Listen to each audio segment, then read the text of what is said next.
to another episode here on 1950's Farm. So how are we all doing? So as you can see, we're still drilling the wheat now. I haven't got a lot done because I didn't want you to miss too much, even though we are only drilling wheat, but even so. But we're just coming up to, for the first time, well, I say for the first time, we obviously went past it a couple of times with the headlands, but we're coming up to the point where I made the new divide on the field from, so where the green bit is there, the grassy sort of divider is there. That was obviously all this field. All this field went right up to the lake there. But I've now put a divider in from the end of my field, made all of that now my field.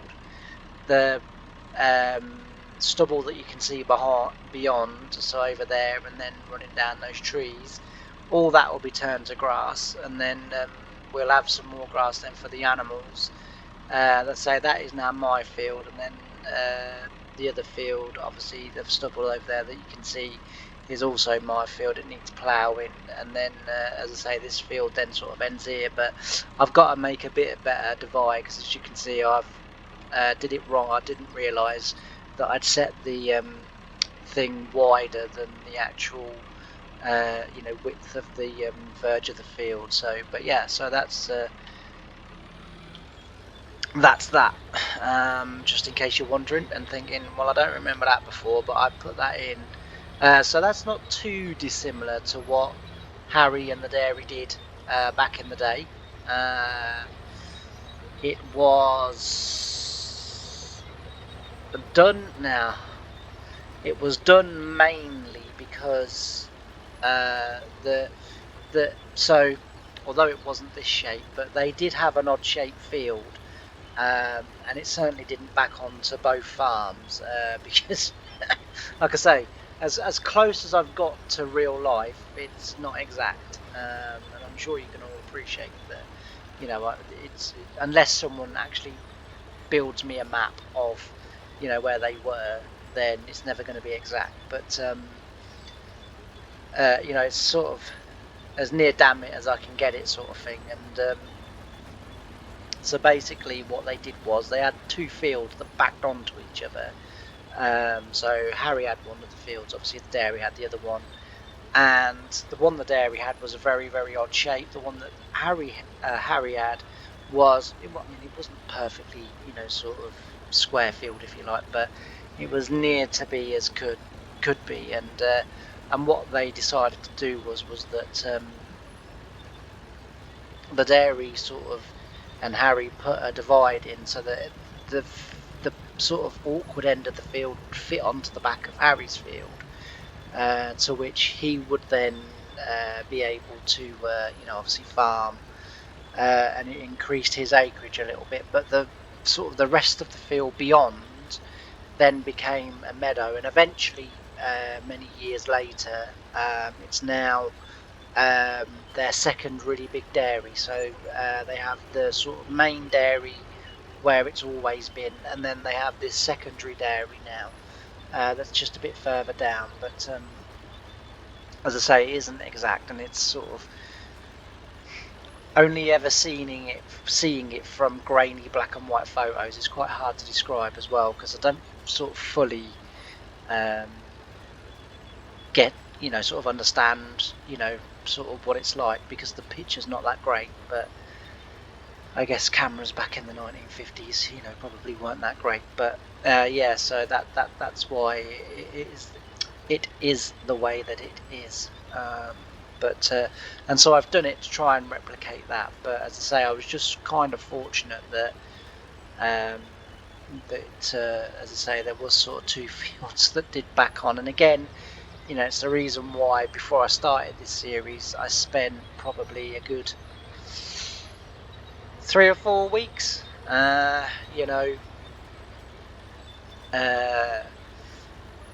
really getting to know this map, really using the map. And the way that I do that is just become a contractor and literally just take every contract in every corner of the map and go off and explore. And when you get there, I spend as much time sort of walking around and exploring, sort of things as I do doing the contracts. And of course, what happened was that I found Harry's little farm and then the dairy, and I just thought that's perfect. It just fits, and so, like I say, while it's probably nowhere near accurate to real life, it fits the narrative quite well. So that's why I did what I did. But yeah, so as I say, today we're going to crack on with some drilling. We're not going to get it done in this episode, obviously, but well, unless you've got about 7 hours. I think the timer, because I'm obviously using Courseplay on the John Deere Ace, and I'm pretty certain the timer on there, because it gives you a time of how long it's going to take that tractor to complete the course, and I think it was 11 hours. So it's not going to be done in this episode. I don't have the memory on the computer for that one. What I would really like to do, I have no idea how to do it or what I need or whether I've got it. I just don't know. But what I'd really like to do one evening is do a live stream of me just kind of working away while chatting to people that want to come on and chat about I don't know, farming or whatever really. There's only really two subjects I never talk about: religion and politics. I'm not hugely religious and I hate politicians, so I'll just refuse to talk about it. And flat earth as well. Anyone that comes to me about bloody flat earth. So I was wearing a NASA t-shirt the other day, and of course we all know that is the internationally recognised symbol of come and talk to me about all of your space beliefs just because I'm wearing the bloody t-shirt. So I was wearing a NASA t-shirt, right? It's a t-shirt that I don't even like that much, right? I kind of like NASA. I like the idea of rockets. I like space. I like sort of all of that business. So but the actual t-shirt itself I'm not that keen on, so I tend to use it when I'm sort of doing sort of mucky dirty jobs around the house or whatever, or whatever. And anyway, we've got a big skip at the moment, and my brother's taking down like all the sheds and what have you, and because I can't do none of the lifting and carrying and stuff like that, apart from little bits and pieces. But I like to I'm a bit like a bit like an 8-year-old. I like to think I'm out there helping, and I'm not really. I'm in the way, really, but no, everyone's too kind to say it. But and I'm sort of carrying like bits and pieces, back and forth. And anyway, one of the neighbours comes into the drive, and my younger brother comes over to me and he says, "Right, I'm putting you on customer relations." I said, "Why? What's up?" He said, "Neighbours just come into the drive." He said, "Go and chat." So I don't have to talk to him. I was like, oh, "Okay, fair enough." So I went around there, and that was how I was sort of helping. But yeah, so I had the NASA t-shirt on, and because he goes to me, he goes, "Oh," he said, "I bet you're one of these globe earthers, aren't you?" So I said, "Well, yeah," I said, "because that's what we live on." And he goes, No, mate. He said, "The earth is flat." I said, "How can the earth be flat?" He said, "Well," he said, "because it is." I said, "Well, you can't just say, yeah, because it is." I said, "Because, I said, I'm not a scientist, but I've got, one or two little bits of evidence that would suggest the earth is," well, I said, "not round exactly, but, a sphere." I said, I said, I said, and then you get kind of, "Oh, yeah, blah, blah, blah, blah, blah, blah, blah, blah." So I said to him, I said, "All right." I said, "All right." I said, "That's fair enough." I said, "So if the earth's flat," I said, "answer me this one simple question." I said, "And I might be completely thick, and I might be completely stupid." I said, "And that's fine. I'm okay with that. That's cool." I said, "But," I said, "I've been kind of, I said, because you lot are all over the YouTube and everywhere else with your silly videos and everything else." I said, I said, "Fair enough, you believe what you believe." I said, "But if you are right, and if you are to convince me that the earth is flat," I said, "explain this." I said, "Because I don't understand." I said, and I'm a bit of, I'm a globe sort of moron, and I'm not very good at understanding. So it's go on.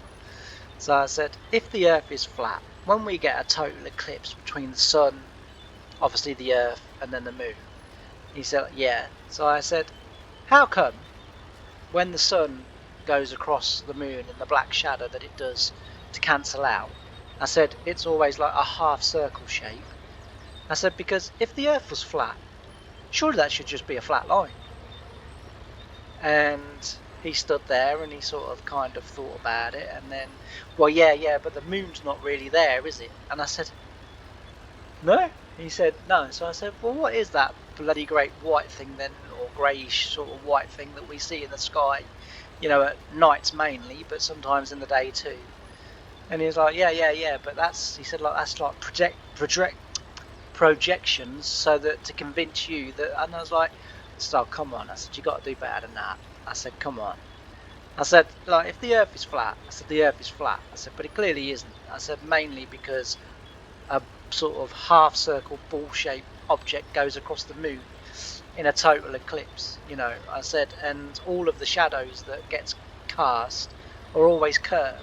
I said, like, you know, I said, I said, and when a boat goes at the end of the horizon, I said, it always looks like it drops off the end of the Earth. I said, it wouldn't do that if it was flat. You know, you could almost continually see it if your eyes were good enough. You know, I said, it wouldn't have that kind of. Anyway, I digress. But yeah, so that was my weekend.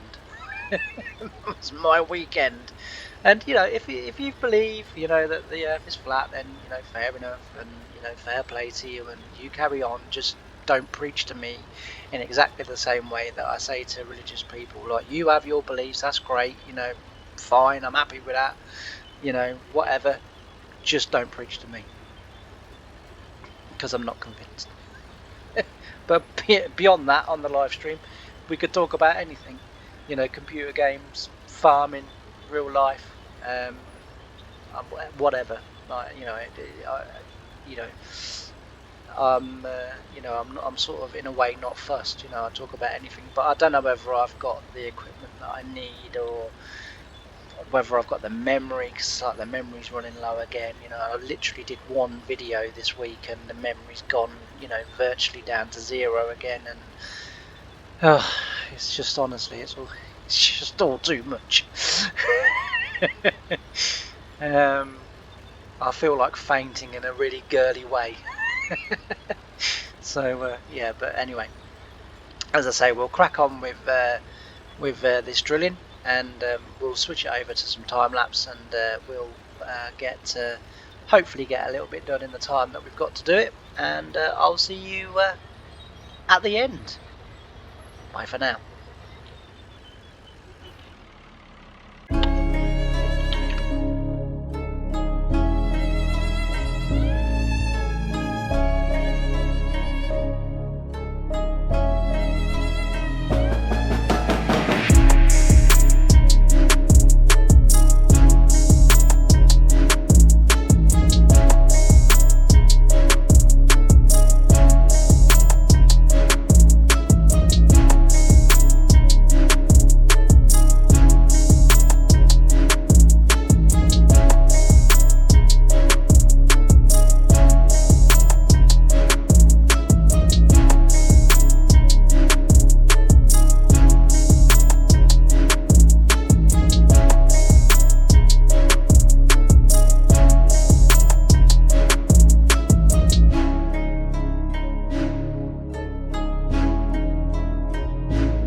So I'm back, and as you can see, we've got quite a bit done actually in the time that I've been recording, which is just about an hour and 25-ish minutes now.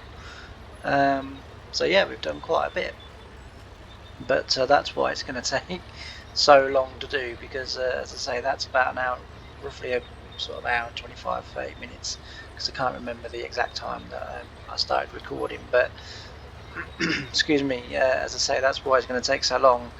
Just in case you're wondering why I've got my lights on in the middle of the day, it helps to highlight the difference between the cultivated ground texture and the drilling ground texture, so I can actually see, you know, sort of roughly where I'm supposed to be, but without the lights on I can't see that all too well, and I don't want to sort of spend half the video going up and down breeds I've already done, you know, so that's the reason why the lights are on, and we've just got to try and find, there we go, where we are due to be next, which is this one.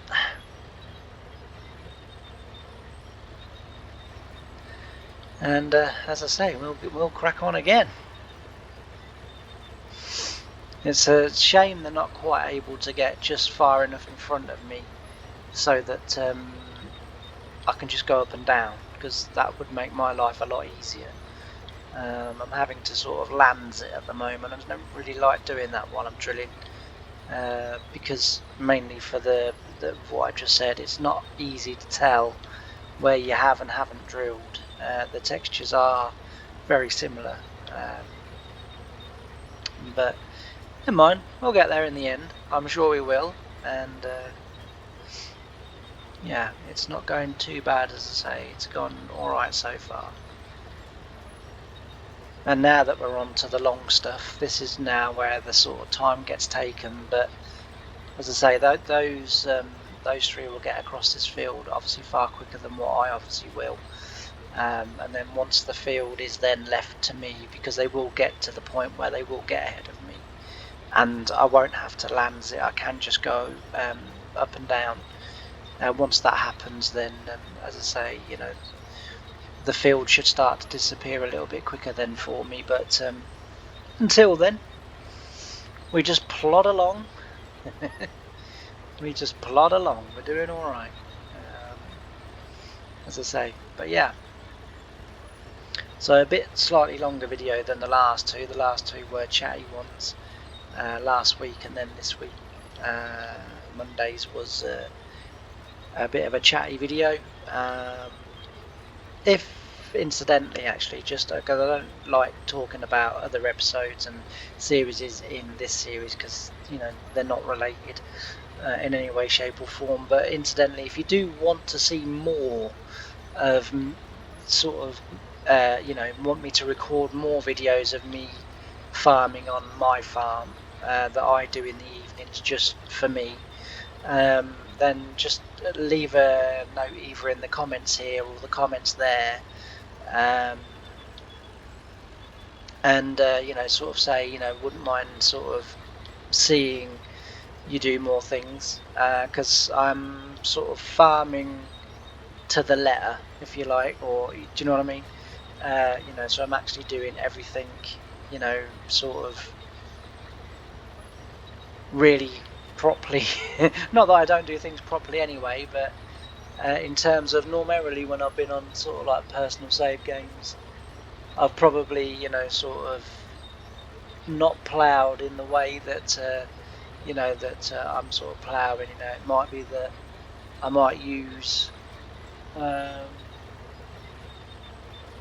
a slightly wider, you know, sort of cultivator plough or whatever, or whatever, but whereas I'm actually doing it as I would have done it in real life.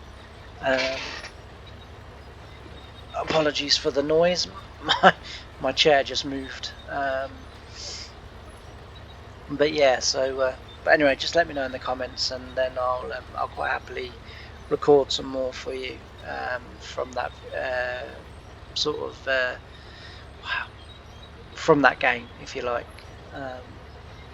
but if not, you know, no worries, and we'll just carry on as we are. But or if there's a sort of particular type of game or save that you would quite like to see, again, let me know, and I'll see what I can do. I mean, obviously, within, what is it now, about 3-4 weeks, we've got the new game coming out, and I want to be hitting that quite hard. So fingers crossed. Hopefully, that will go well, and I'll be able to do that.